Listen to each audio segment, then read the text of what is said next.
Nous bénissons le nom de Jésus. Nous avons besoin de toi. Inonde ce lieu de ta présence. Nous avons besoin Tu peux chanter, de tu peux toi. louer le Seigneur.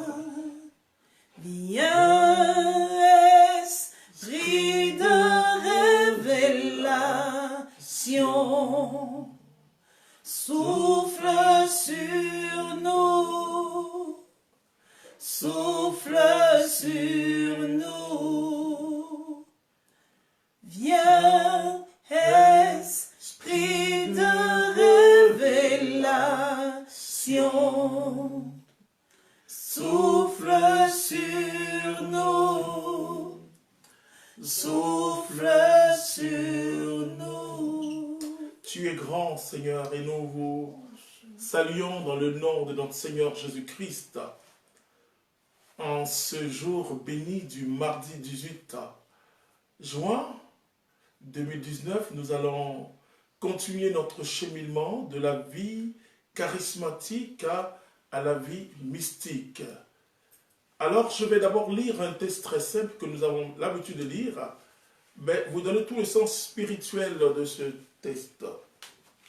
Un rejeton sortira de la bouche de Jessé, un surgeon poussera de ses racines.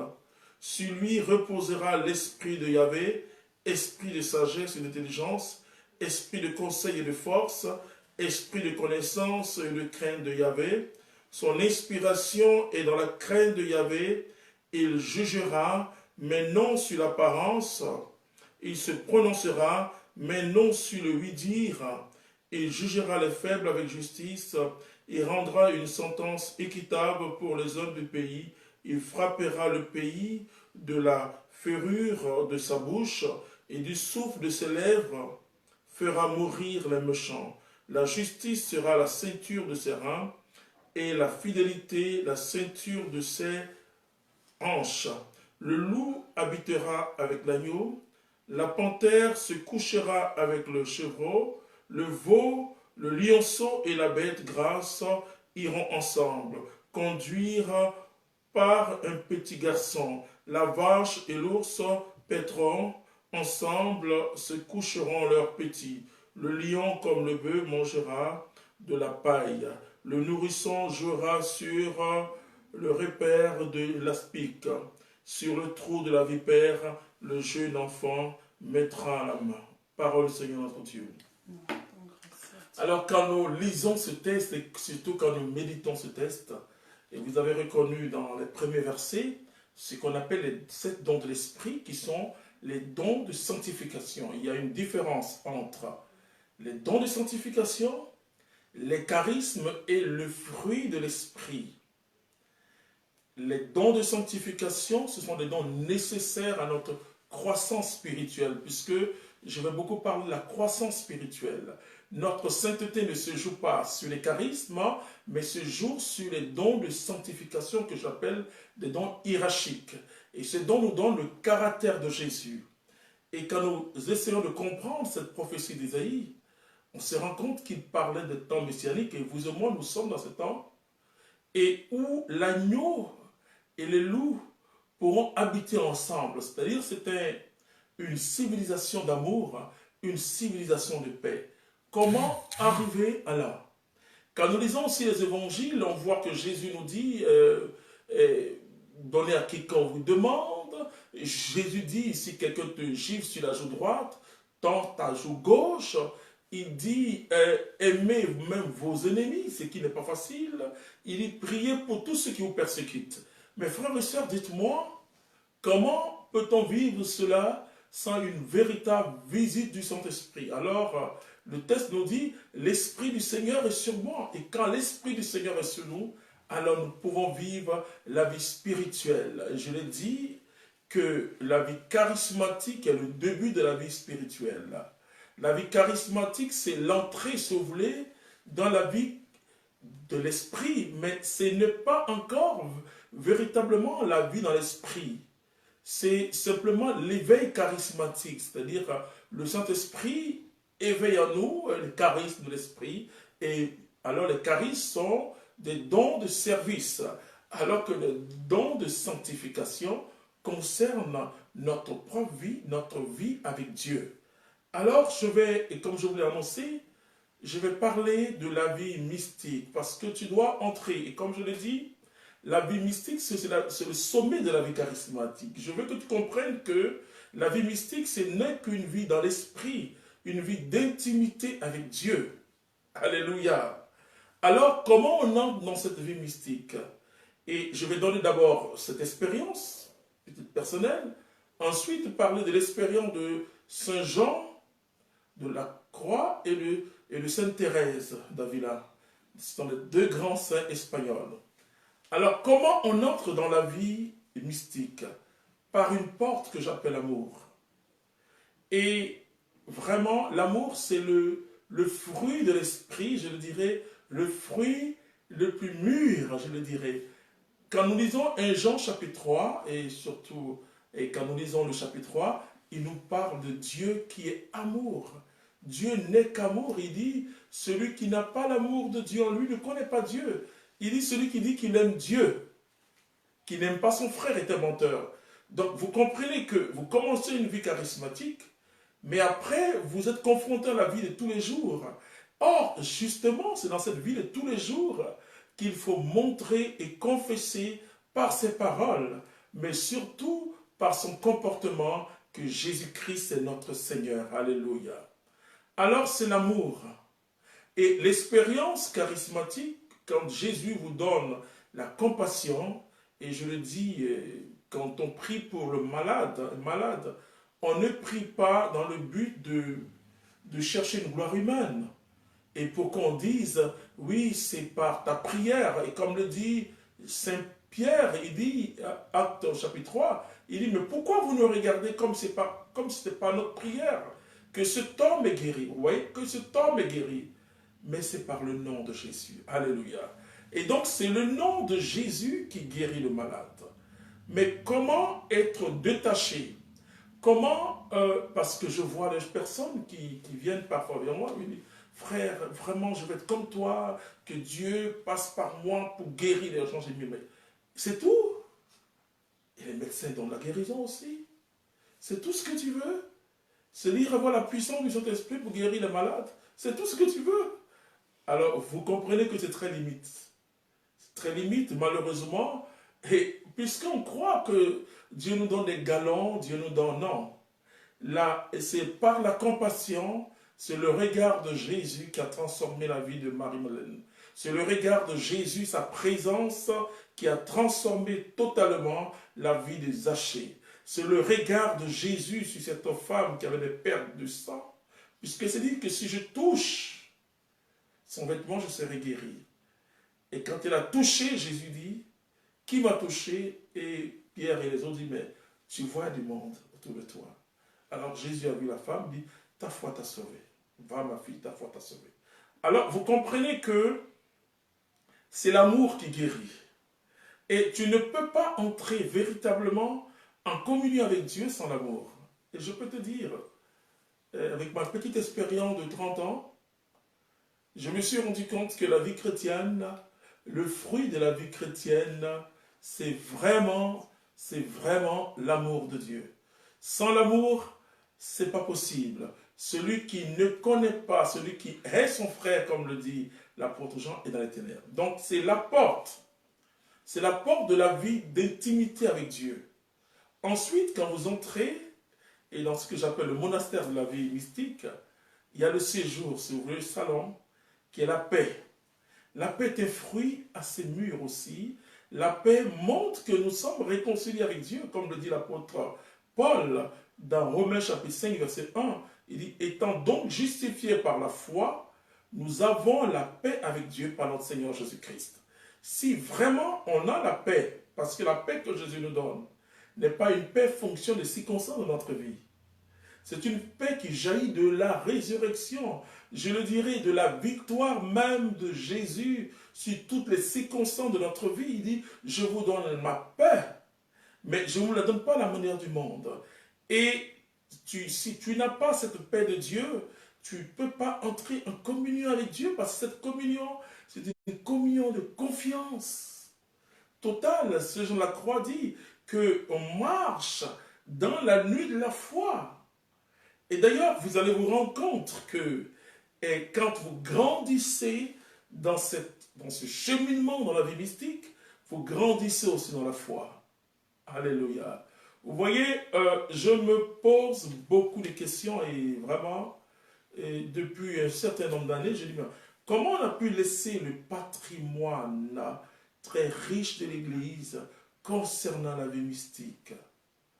Oui, c'est vrai qu'il peut y avoir des exagérations. Si quelqu'un n'a pas Jésus-Christ, il ne peut pas vivre une vie d'intimité avec Dieu, ce n'est pas possible. Si quelqu'un ne commence pas par grandir dans les instruments d'évangélisation que Dieu donne, les charismes que chacun de nous, baptisés, tu as en toi le don de Dieu. Mais pour l'exercice du don de Dieu, alléluia, il te faut la foi. Il te faut croire à la vie chrétienne. Il te faut commencer une vie dans la vie chrétienne.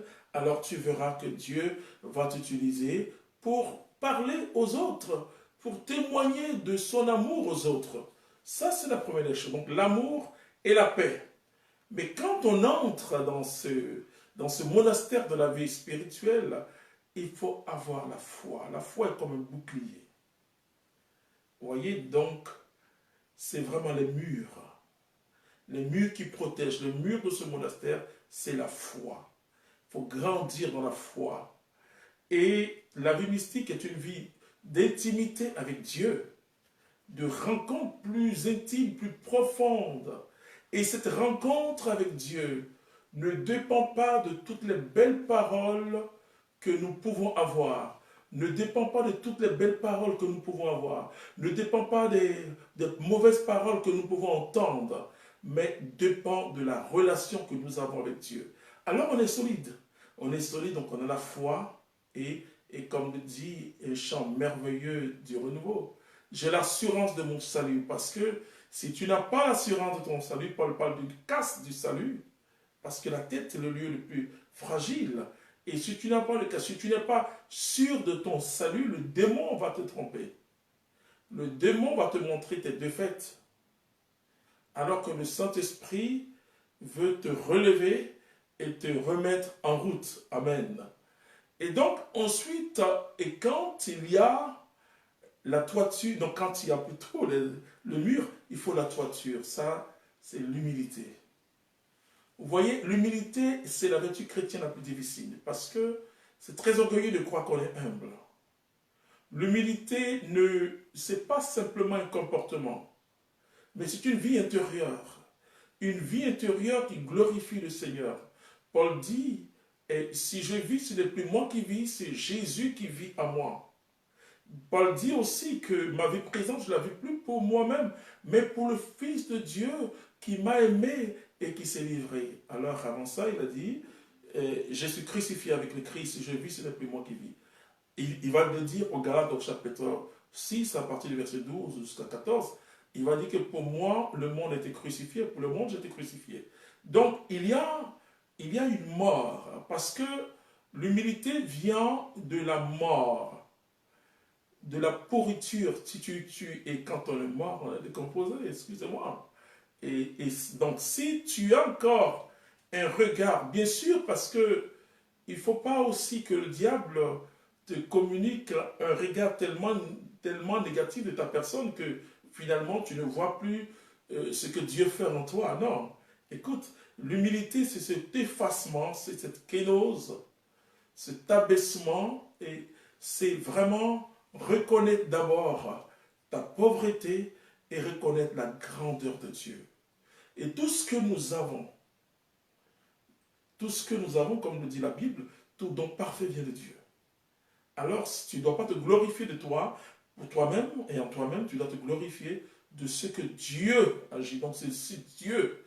Et c'est pour ça que Paul dit, je me glorifierai d'une seule chose, de la croix de Jésus. C'est là le lieu où nous avons été sauvés Donc toute la gloire doit revenir à Dieu. Et d'ailleurs, il se sert de ce qui est faible pour confondre ce qui est fort, afin que nulle chair ne se glorifie. Dieu se manifeste dans ta pauvreté. Et c'est pas Marie, là je conseille, même ceux qui ne sont pas de tradition catholique, je vous conseille pour l'humilité de regarder Marie. Mais il manque une chose, le parfum. Le parfum de la vie mystique, c'est la joie. Le signe, vous voyez, le mystique, comme je le dis, le mystique, c'est pas celui qui a la tête penchée vers le ciel, mais le mystique, c'est celui qui a les deux pieds sur terre et le cœur incliné vers Dieu. Alors, nous allons être aidés par deux personnes qui ont fait une expérience extraordinaire. Et je vais vous parler du chemin intérieur de la rencontre avec Dieu. Parce que Jésus a payé le prix sur la croix. Et souvent, il y en a qui disent, vous voyez, ça c'est... Il y en a qui disent, ok, on n'a plus à faire d'efforts puisque Jésus a payé le prix. Alors, c'est qui dit non, écoute, on a à faire beaucoup d'efforts, non? On a à faire des efforts, mais soutenus par le Saint-Esprit. Et comme le dit la petite Thérèse qui expérimente Jésus comme son ascenseur. Alors, je vais parler de cette demeure pour entrer vraiment dans la vie spirituelle. Et ça concerne d'abord l'homme tel que nous sommes. Il y a ce que j'appelle, c'est pour moi qui l'appelle, c'est Thérèse d'ailleurs, zone corporelle, sens, instinct. Je vais vous revenir dessus. Zone des émotions, sentiments et passions. Zone du mental, de l'esprit, intelligence, volonté, raison. Zone du cœur ou esprit profond. Et demeure de Dieu. Je vais vous expliquer, mais surtout, mettre l'accent, et je vais résumer ça, puisque durant tout ce cheminement, je vais vous donner un éclairage sur ce que j'avance. Je vais même vous présenter le chemin pour que vous puissiez bien comprendre. Quand vous commencez la vie spirituelle, il y a deux temps dans la vie spirituelle. Il y a le temps que j'appelle un peu le bébéisme spirituel. Vous voyez, où tu commences avec Dieu et tout peut paraître très beau devant toi, vraiment brillant, Seigneur, tu es formidable. Oui, il y a ce changement qui commence, ce changement intérieur qui commence. Et c'est pourquoi il faut bien comprendre la conversion selon l'optique catholique. La conversion selon l'optique catholique n'est que, ce sont que des étapes. On n'est jamais assez converti. Ça, c'est l'optique catholique. On n'est jamais assez converti. C'est pour ça on a des efforts à faire. Moi, après 30 ans, j'ai encore, oh là là, peut-être que j'ai plus d'efforts à faire que toi-même. Voilà. Donc, j'ai encore des efforts à faire. Voilà. C'est pas, on est converti ou non. On a la vie de Dieu. Alléluia. On devient enfant de Dieu une fois pour toutes. On est enfant de Dieu parce que racheté par Jésus et le fait que j'accepte Jésus comme mon sauveur et mon Seigneur. Mais tu sais, mon frère, ma soeur, depuis que tu as accepté Jésus-Christ comme ton sauveur et ton Seigneur, tu vois toutes les difficultés que tu vis, quand tu veux vivre la vie de Dieu, tu sens des obstacles qui ne sont pas forcément le démon, mais Dieu à toi-même d'abord. Vous savez, moi quand j'enseigne, je dis, laissez le démon de côté. Le démon, il regarde simplement dans ta relation avec Dieu. Si vraiment tu tournes dos à Dieu, alors tu l'intéresses. Mais si tu es face au Seigneur, il ne peut pas se mettre entre le Seigneur et toi. Ce n'est pas possible. Alléluia. Il ne peut pas se mettre entre le Seigneur et toi. Mais il peut se mettre entre toi et l'homme. Entre ton frère et toi. En divisant. C'est pour ça qu'il s'appelle le diviseur, diabolos, le diviseur. Écoute, donc, il y a une première étape où tu penses que tout est simple. Tout simplement parce que le voile est déchiré et tu vois de très loin, mais tu n'es pas encore entré, hein? Tu vois de très loin le lieu saint et saint, peut-être même que tu es encore dans les parvis et puis tu vois très très loin. Ou bien même tu es dans le lieu saint, mais tu n'es pas encore entré, tu vois la gloire. Mais au fur et à mesure que tu avances dans la vie spirituelle, laisse-moi te dire ce que tu vois. Tu ne vois plus les défauts des autres, mais tu vois tes propres défauts. Alors, selon Saint Jean de la Croix et Sainte Thérèse qui ont vécu vraiment la vie mystique, il y a un effort humain à faire. Cet effort humain à faire, c'est que tu dois t'engager dans une vie d'ascèse. C'est-à-dire que je rencontre beaucoup de gens qui me disent, frère, prie pour que mon caractère change. Je dis, bah, écoute, une chose, je prie pour que ton caractère soit orienté vers Dieu. Et je crois que ton caractère, notre caractère, ce que nous avons comme caractère, et selon la science génétique, parfois le comportement de notre père, de notre mère, etc. Et moi, j'ai rencontré des familles où tout le monde aime se moquer, voilà, je ne sais pas pourquoi, ou bien où tout le monde a coloré chez nous, oh là là. C'était une famille où vraiment les gens étaient très nerveux, voilà. Alors, qu'est-ce que Dieu va faire? Il faut t'énerver contre le démon peut-être. Voilà, Dieu va orienter, c'est tout. Il faut t'énerver contre toi-même. C'est-à-dire que ce que tu reproches aux autres, laisse-moi te dire aujourd'hui, si tu veux grandir, si tu ne veux plus reprocher les choses aux gens, commence à te reprocher les choses. C'est simple. Et c'est ce que Saint Jean de la Croix enseigne. C'est-à-dire que plus on avance, il y a un effort, il y a la grâce de Dieu. Nous sommes sauvés, alléluia, mais dans l'intimité, parce que et la vie mystique, c'est une autre approche d'une relation avec Dieu. Donc, tu es sauvé, il n'y a pas de problème. Tu es sauvé, et, à moins que tu dévies, hein. Et comme le dit l'apôtre Paul, il ne faut pas vivre des œuvres des ténèbres. Il ne faut pas vivre aussi des œuvres de la chair, mais il faut vivre du fruit de l'esprit. Voilà, donc tu es sauvé. Mais la vie mystique, c'est cette intimité profonde avec Dieu. Et pour ça, tu dois, et comme le dit Luc chapitre 14, à partir du verset 25 au verset 27, il dit, si tu ne hais pas ta propre vie, tu ne peux pas être le disciple de Jésus. Ça veut dire comment tu peux haïr ta propre vie? En renonçant chaque jour à ta personne. Vous savez, je remarque, et c'est dommage, pour le 21e siècle, bon, les chrétiens du 21e siècle n'aiment pas parler de jeûne, n'aiment pas parler d'ascèse, n'aiment même pas parler de pénitence. Vous voyez les pénitences qu'on nous donne après la confession. Et ce sont, bon, on va faire un chapelet, mais avant c'était plus compliqué. On peut même faire des pénitences en faisant chemin de croix, toi seul, peut-être dans la rue. Voilà. Et donc, mais tous ces efforts, ce ne sont pas des efforts, parce que qu'est-ce que l'ascèse? C'est une privation volontaire en vue d'un bien supérieur de Dieu, pas pour autre chose. Et ils enseignent que dans la zone, je vais vous dire, demeure numéro 1, numéro 2, numéro 3, il y a l'effort personnel pour vivre la vie de Dieu. C'est-à-dire en renonçant chaque jour à ta personne. Jésus dit depuis Jean le Baptiste, les violents entrent dans le royaume de Dieu. Si tu ne renonces pas, moi j'étais touché j'étais entre 24 et 25 ans, mais je savais où je quittais, en fait où je t'ai quitté. Il fallait renoncer. Renoncer à mes habitudes d'autrefois. Il fallait renoncer. Il fallait avoir une vie de prière intense. Il fallait jeûner. Il faut jeûner.